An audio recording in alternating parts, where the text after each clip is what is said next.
Indoor installation.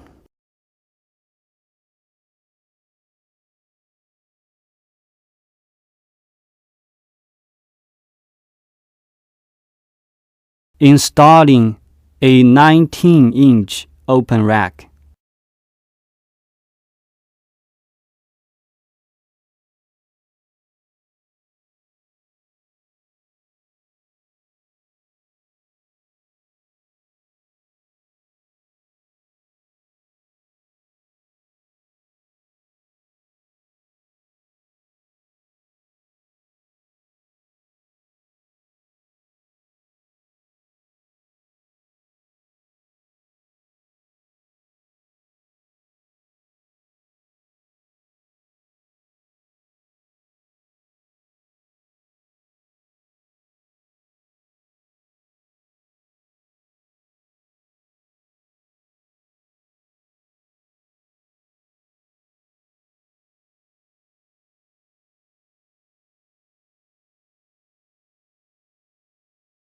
Fasten the rack to the floor according to the actual situation of the floor.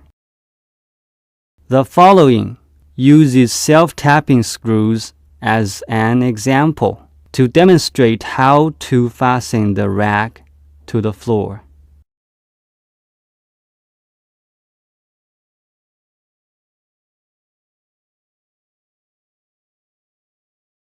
In the case of the shelter, use self-tapping screws to fasten the rack to the floor. In the case of the concrete floor, use expansion bolts to fasten the rack to the floor.